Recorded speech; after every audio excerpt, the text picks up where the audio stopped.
सत श्री अकाल दोस्तों, तुसीं देख रहे हो स्काई न्यूज़ पंजाब। मैं हाँ सुखविंदर शेरगेला। खबरों के इस खास बुलेटिन के हार्दिक स्वागत है। खबरों की शुरुआत तो पहला एक झात मार लैंदे कुछ चोणवीआं खबरों ते। प्रधानमंत्री नरेंद्र मोदी ने बीजेपी वर्करां नूं कीती अपील, किसानां नूं नवें खेती सुधारां दी दसो महत्ता।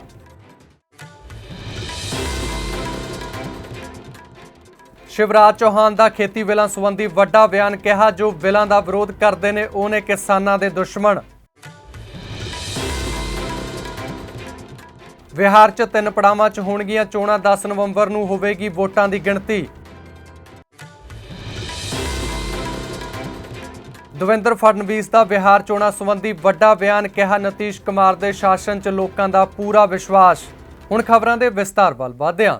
दीन दयाल उपाध्याय के जन्म दिहाड़े मौके बीजेपी वर्करां नूं संबोधन करदे प्रधानमंत्री नरेंद्र मोदी ने कहा कि पार्टी ने किसानां की स्थिति नूं बदलण लई निरंतर यतन कीते ने।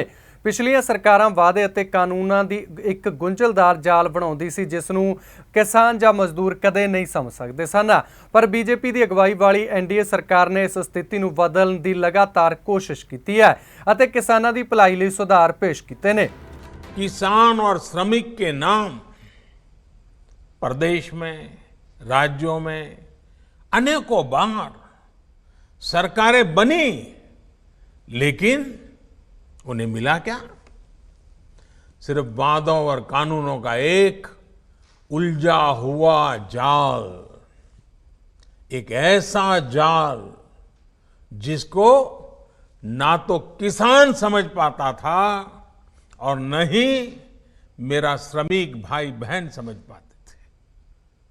किसानों को ऐसे कानूनों में उलझा कर रखा गया जिसके कारण वो अपनी ही उपज को अपने मन मुताबिक बेच भी नहीं सकता था। नतीजा ये हुआ कि उपज बढ़ने के बावजूद किसान ने पसीना बहाने में कोई कमी नहीं रखी।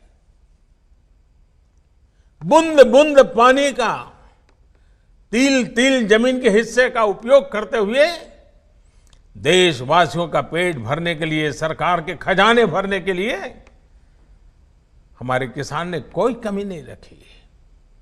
उपज बढ़ाने के बावजूद किसानों की आमदनी उतनी नहीं बढ़ी। हां, उन पर दिनों दिन कर्ज बढ़ता गया। कर्ज जरूर बढ़ गया। साथियों, भाजपा के नेतृत्व में एनडीए सरकार ने निरंतर इस स्थिति को बदलने का प्रयास किया है, प्रामाणिक प्रयास किया है, सोच समझ करके प्रयास किया है। कोई निजी स्वार्थ के लिए नहीं, कोई राजनीतिक स्वार्थ के लिए नहीं, सिर्फ और सिर्फ किसान के कल्याण को ध्यान में रखते हुए। पहले लागत का 1.5 गुना एमएसपी तय किया, उसमें रिकॉर्ड बढ़ोतरी की और रिकॉर्ड सरकारी खरीद भी एनडीए सरकार ने ही की है। इतिहास बना दिया है। भाजपा के हर कार्यकर्ता को इन कानूनों की भावना को बिल्कुल सरल भाषा में किसान साथियों के बीच बैठ करके, गांव में जाकर के, खटिया की परिषदें कर करके, चारपाई की परिषद कर करके, छोटे छोटे ग्रुप में हमें बताना है। और ये वर्चुअल जब दुनिया चल रही है, तब एक प्रकार से ये अवसर है कि हम बड़े बड़े कार्यक्रम न करते हुए छोटे छोटे कार्यक्रम करते। 5 किसान, 10 किसान बैठे हैं, चाय पी रहे हैं, चारपाई पर बैठे हैं, अपनी बात, उनके सवालों के जवाब, बातचीत कर, और वो हमें इतनी अच्छी चीजें बताएंगे, वो हमारे विचार को भी ताकत देंगे। उनके बीच ले जाना, मैं भारतीय जनता पार्टी के हर कार्यकर्ता पंडित दीनदयाल जी के विचार को हमने व्यवहार में कैसे लाया है, ये ले जाने का अभियान बनता है।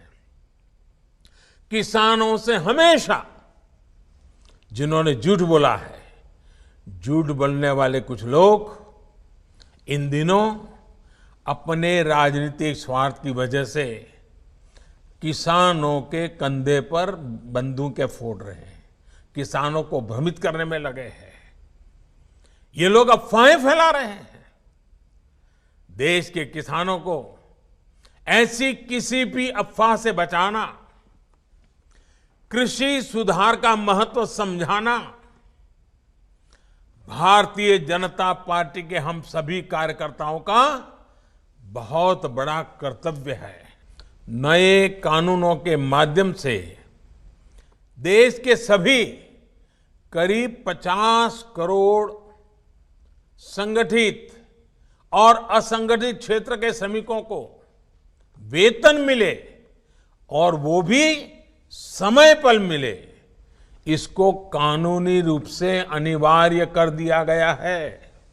IT industry, hotel, dhaba, transport, घरेलू कामगार, असंगठित क्षेत्र के तमाम दूसरे श्रमिकों को भी ये सारे हक मिलेंगे, इसके दायरे में लाया गया है।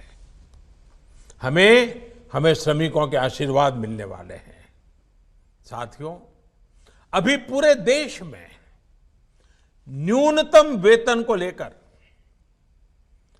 करीब 10,000 अलग अलग दरें हैं।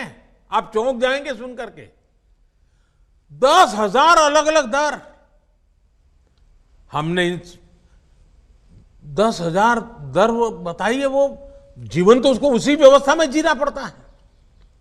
अब नए प्रावधानों से 10,000 को कम करके सिर्फ करीब 200 के अंदर ही उसको कर दिया गया है। मध्य प्रदेश ਦੇ ਮੁੱਖ ਮੰਤਰੀ ਸ਼ਿਵਰਾਜ ਸਿੰਘ ਚੌਹਾਨ ਨੇ 24 ਸਤੰਬਰ ਨੂੰ ਕਿਹਾ ਕਿ ਸੰਸਦ ਵਿੱਚ ਹਾਲ ਹੀ ਵਿੱਚ ਪਾਸ ਕੀਤੇ ਖੇਤੀ ਸੁਧਾਰ ਬਿੱਲ ਕਿਸਾਨਾਂ ਲਈ ਵਰਦਾਨ ਸਾਬਿਤ ਹੋਣਗੇ ਅਤੇ ਇਹ ਬਿੱਲ ਉਹਨਾਂ ਦੀ ਆਮਦਨੀ ਨੂੰ ਦੁੱਗਣਾ ਕਰ ਦੇਣਗੇ ਅਤੇ ਕਿਸਾਨਾਂ ਦੇ ਦੁਸ਼ਮਣ ਵਿਰੋਧ ਕਰ ਰਹੇ ਨੇ। ये तीनों विधेयक जो पारित हुए कृषि से संबंधित, ये किसानों के लिए वरदान है, वरदान। किसानों की आय दुगना करेंगे, किसानों का सशक्तिकरण करेंगे।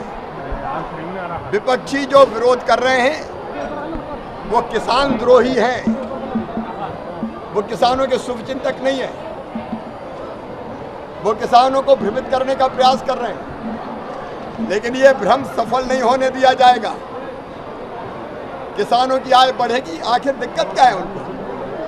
अगर मंडी के अलावा कोई किसान, अगर कोई व्यापारी खेत से ही फसल खरीदता है, उसकी अच्छे दाम देता है, अगर आलू का कोई प्रोसेसर किसान के खेत में आलू खरीदे, तकलीफ क्या है आपको? अगर कोई निर्यातक गेहूं और धान खरीद के निर्यात कर रहा है, तो बीच में बिचौलिए की जरूरत क्या है? ये क्यों बिचौलियों का समर्थन कर रहे हैं? कृषि उपज मंडी जारी रहेगी, मिनिमम समर्थन मूल्य पे खरीदी जारी रहेगी, लेकिन मंडी के साथ साथ बाकी जगह भी किसानों को खरीदने का विकल्प देते हैं। और बोते समय अगर कोई करार कर ले तो ठीक कीमत मिलेगी। ये पहले ही किसान को पता चलता है, तो विपक्ष को तकलीफ क्या है? ਬਿਹਾਰ ਵਿਧਾਨ ਸਭਾ ਲਈ ਚੋਣਾਂ ਕੋਰੋਨਾ ਮਹਾਮਾਰੀ ਦਰਮਿਆਨ 3 ਪੜਾਵਾਂ 'ਚ 28 ਅਕਤੂਬਰ 3 ਨਵੰਬਰ ਅਤੇ 7 ਨਵੰਬਰ ਨੂੰ ਹੋਣਗੀਆਂ, ਜਦਕਿ ਵੋਟਾਂ ਦੀ ਗਿਣਤੀ 10 ਨਵੰਬਰ ਨੂੰ ਕੀਤੀ ਜਾਵੇਗੀ। ਚੋਣ ਕਮਿਸ਼ਨ ਨੇ ਸ਼ੁੱਕਰਵਾਰ ਨੂੰ ਇਹ ਐਲਾਨ ਕੀਤਾ। General elections to the Legislative Assembly of Bihar shall be conducted in 3 phases. In first phase, 71 assembly constituencies in 16 districts, including most of the LWE districts, will go for poll. It will be held in approximately 31,000 polling stations. In second phase, 94 assembly constituencies in 17 districts will go for poll. It will have approximately 42,000 polling stations. All this is going to be made digitally available to you in the next half an hour. In second phase, 94 assembly constituencies in 17 districts will go for poll. It will have approximately 42,000 polling stations. In third phase, 78 assembly constituencies in 15 districts will go for poll. It will have approximately 15 districts. Third phase, 78 assembly constituencies in 15 districts will go for poll. It will have approximately 33.5 thousand polling stations. 10 districts will have 2 phases of elections for logistical reasons. 28 districts will have single-phase elections. Patna and Bhagalpur districts will have elections in the first as well as second phase. 8 districts, namely Darbhanga, Madhubani, Purba Champaran, Paschim Champaran, Muzaffarpur, Vaishali, Samastipur and Sitamarhi will have elections in second and third phases. 8 districts, namely Darbhanga, Madhubani, Purba Champaran, Paschim Champaran, Muzaffarpur, Vaishali, Samastipur and Sitamarhi will have elections in second and third phases. First phase, 1st October. Am I clear? Last date of nomination, now I am reading only first phase, right? When I come to second phase, I will mention that. First phase, issue of notification, 1st October. Last date of notification, 8th October. Is it right? Scrutiny of nominations, 9th October. Is it clear? Last date of withdrawal of candidature, 12th October. Date of poll, 28th October. Counting of votes, 10th November, but that will be for all the phases, right? With your permission, 10th November. Can I now go to second phase, please? You there? Okay. Issue of notification, 9th October. Last date of nomination, 16th October. Whenever you want me to repeat, I will repeat, gladly repeat. Scrutiny of nomination, 17th October. Last date of withdrawal of candidature, 19th October. Date of poll, 3rd November. Counting, as I said earlier, 10th November. Shall I go to third phase, please? Sorry? Shall I go to third phase? Issue of notification, 13th October. 13th October, 13 October. Last date of nomination, 20th October, 20 October. Scrutiny of nomination, 21 October, 21st October. Last date of withdrawal of candidature, 23rd October, 23 October. Date of poll, 7th November, 7 November. Counting of votes, 10th November. Maharashtra ਦੇ ਸਾਬਕਾ ਮੁੱਖ ਮੰਤਰੀ ਤੇ BJP ਦੇ ਬਿਹਾਰ ਪੋਲ incharge Davinder Fadnavis ਨੇ ਕਿਹਾ ਕਿ ਬਿਹਾਰ ਦੇ ਲੋਕਾਂ ਨੂੰ ਪ੍ਰਧਾਨ ਮੰਤਰੀ ਨਰਿੰਦਰ ਮੋਦੀ ਤੇ ਨਿਤੀਸ਼ ਕੁਮਾਰ ਸ਼ਾਸਨ ਵਿੱਚ ਵਿਸ਼ਵਾਸ ਹੈ ਤੇ ਸਰਕਾਰ ਨੇ ਹਮੇਸ਼ਾ ਲੋਕਾਂ ਦੇ ਫਾਇਦੇ ਲਈ ਕੰਮ ਕੀਤਾ ਹੈ। बिहार में चुनाव का ऐलान हुआ है। 3 फेज में ये चुनाव किया जाने वाला है। इलेक्शन कमीशन ने बहुत स्पष्ट शब्दों में कहा है कि एक बहुत बड़ी एक्सरसाइज कोरोना के काल में दुनिया में इस प्रकार से चुनाव इतना बड़ा कहीं हुआ नहीं है। वो पहला चुनाव भारत में और बिहार में होने जा रहा है।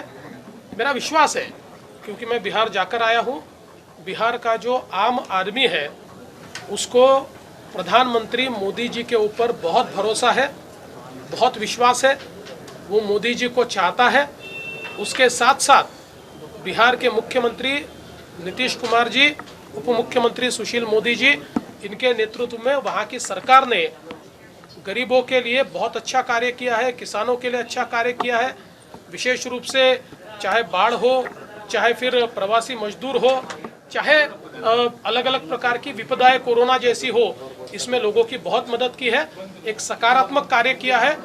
इसलिए लोग हमारी सरकार को फिर एक बार पूर्ण बहुमत के साथ चुनकर देंगे। ਕੇਂਦਰੀ ਕਾਨੂੰਨ ਅਤੇ ਨਿਆਂ ਮੰਤਰੀ ਰਵਿਸ਼ੰਕਰ ਪ੍ਰਸਾਦ ਨੇ ਬਿਹਾਰ ਵਿੱਚ ਐਨਡੀਏ ਦੇ ਸੱਤਾ ਵਿੱਚ ਆਉਣ ਤੇ ਨਿਤੀਸ਼ ਕੁਮਾਰ ਦਾ ਬਿਹਾਰ ਵਿਧਾਨ ਸਭਾ ਚੋਣਾਂ ਦੀਆਂ ਤਰੀਕਾਂ ਦੀ ਘੋਸ਼ਣਾ ਤੋਂ ਬਾਅਦ ਨਿਤੀਸ਼ ਕੁਮਾਰ ਦੇ ਮੁੜ ਮੁੱਖ ਮੰਤਰੀ ਬਣਨ ਤੇ ਭਰੋਸਾ ਜਤਾਇਆ ਹੈ। चुनाव आयोग का बहुत अभिनंदन है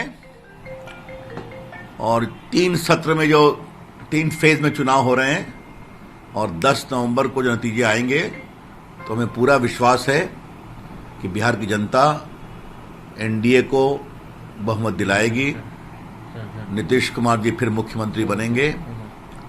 और इसके दो कारण बहुत साफ हैं। एक तो जो बिहार सरकार में जदयू और भाजपा की सरकार ने एलजेपी के साथ मिलकर जो काम किया है, और खास करके सड़कों का काम, बिजली का काम गांव में, और कोरोना काल में जो अपने मजदूर भाइयों के लिए काम किया है, जनता के लिए काम किया है, और इसके साथ जो नरेंद्र मोदी की अगुवाई में बिहार के लिए काम किया गया है। आपने देखा है कि हमारे प्रधानमंत्री साफ साफ कहते हैं, जब तक पूर्वी भारत का विकास नहीं होगा, देश का विकास नहीं होगा। और पूर्वी भारत के विकास के लिए बिहार का विकास होना जरूरी है। जितना गंगा नदी पर पुल की घोषणा हुई है, बड़े बड़े नेशनल हाईवे की घोषणा हुई है, जो नमामि गंगे में जो काम किया गया है, आपने देखा होगा अभी मेरे विभाग ने बिहार के 45,000 गांव में ऑप्टिकल फाइबर ले जाने का निर्णय किया है सीएससी के माध्यम से। तो ये काम जनता देख रही है। ਸੰਸਦ ਦਾ ਮੌਨਸੂਨ ਸੈਸ਼ਨ ਕੋਰੋਨਾ ਵਾਇਰਸ ਕਾਰਨ 10 ਦਿਨਾਂ ਵਿੱਚ ਹੀ ਖਤਮ ਹੋ ਗਿਆ। 14 ਸਤੰਬਰ ਤੋਂ 23 ਸਤੰਬਰ ਤੱਕ ਬਿਨਾਂ ਕਿਸੇ ਹਫ਼ਤਾਵਾਰੀ ਛੁੱਟੀ ਦੇ ਸੰਸਦ ਵਿੱਚ ਰੋਜ਼ਾਨਾ ਕਾਰਵਾਈ ਕੀਤੀ ਗਈ। ਇਸ ਦੌਰਾਨ 25 ਬਿੱਲ ਪਾਸ ਕੀਤੇ ਗਏ। ਇਹਨਾਂ ਬਿੱਲਾਂ ਦੇ ਪਾਸ ਹੋਣ ਨਾਲ 17ਵੀਂ ਲੋਕ ਸਭਾ ਦੇ ਦੂਜੇ ਮੌਨਸੂਨ ਸੈਸ਼ਨ ਨੇ ਸੰਸਦ ਵਿੱਚ ਇੱਕ ਨਵਾਂ ਇਤਿਹਾਸ ਸਿਰਜਿਆ। ਇਸ ਸੈਸ਼ਨ ਦੀ ਉਤਪਾਦਕਤਾ 167% ਸੀ। ਹੁਣ ਤੋਂ ਪਹਿਲਾਂ 8ਵੀਂ ਲੋਕ ਸਭਾ ਦੇ ਤੀਸਰੇ ਮੌਨਸੂਨ ਸੈਸ਼ਨ ਦੀ ਉਤਪਾਦਕਤਾ 163% तक पहुंची सी, जिस नूं अज तक एक रिकॉर्ड मन्निया जांदा सी। ये सत्र कोविड-19 की इस वैश्विक महामारी के अंदर हमारे लिए बहुत चुनौती का सत्र था, लेकिन भारत का लोकतंत्र मजबूत भी है, सशक्त भी है, और इतने बड़े लोकतंत्र के अंदर लोगों का बहुत विश्वास भी है। इसका परिणाम यह है कि लगातार 1952 से जब से चुनाव हुए, लगातार मतदाताओं का प्रतिशत बढ़ना इस बात का प्रतीक है कि लोगों की आस्था विश्वास लोकतंत्र के प्रति और बढ़ा है। और इन लोकतांत्रिक संस्थाओं को कैसे सशक्त किया जा सकता है, कैसे मजबूत किया जा सकता है,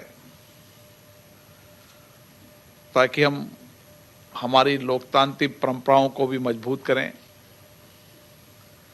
और संवैधानिक मूल्यों को भी सशक्त करें। इस परिस्थिति के अंदर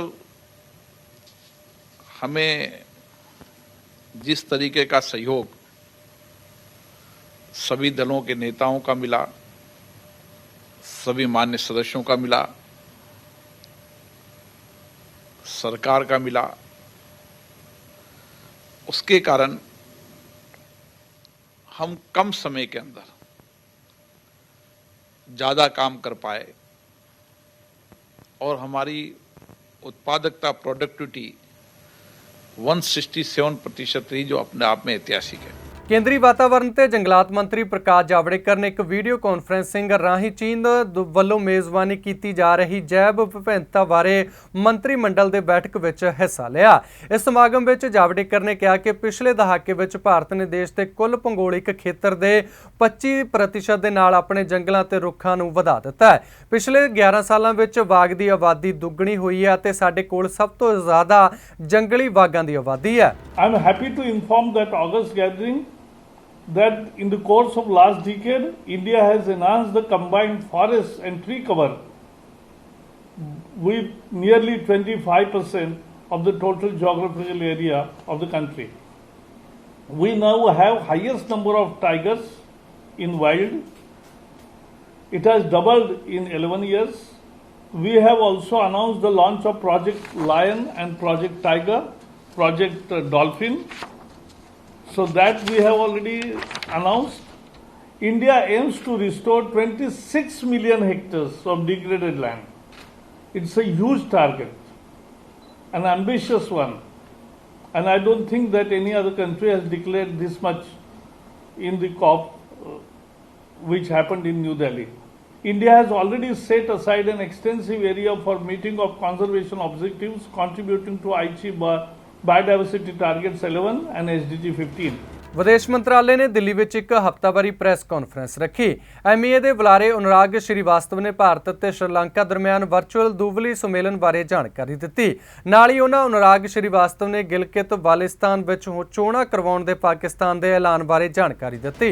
This virtual bilateral summit is to be held between PM and Prime Minister Mahinda Rajapaksa on the 26th of it will be hosted by India. This virtual bilateral summit will be PM's first such virtual engagement with a neighboring country and also PM Rajapaksa's first diplomatic engagement with a leader of a foreign country after he was sworn in as PM on the 9th of August. As you would know, India-Sri Lanka bilateral relations are marked by regular high-level exchanges, and such exchanges have provided momentum to mutual cooperation and ties and they cut across spheres such as commerce, security, defense, culture and tourism. PM has maintained regular interaction with both President and Prime Minister of Sri Lanka.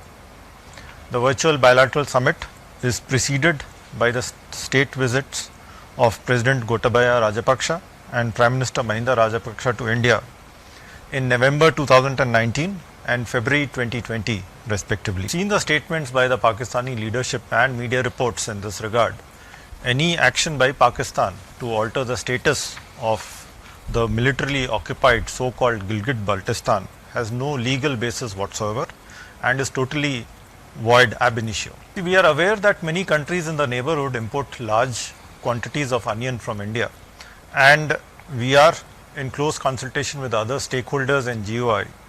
I understand a decision has been taken that shipments which have already been handed over to customs before the imposition of this export ban could be released for export.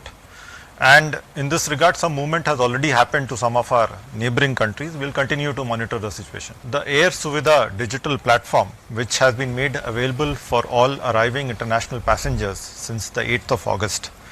And this platform essentially allows for exemption from institutional quarantine for incoming passengers on the Vande Bharat mission flights.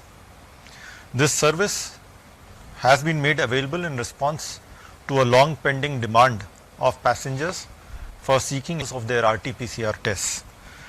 It has helped to reduce passenger processing time on arrival. ਖਬਰਾਂ ਦੇ ਇਸ ਖਾਸ bulletin ਦੇ ਵਿੱਚ ਇੰਨੀ ਮੈਨੂੰ ਦਿਓ ਇਜਾਜ਼ਤ। ਤੁਸੀਂ ਦੇਖਦੇ ਰਹੋ ਸਕਾਈ ਨਿਊਜ਼ ਪੰਜਾਬ।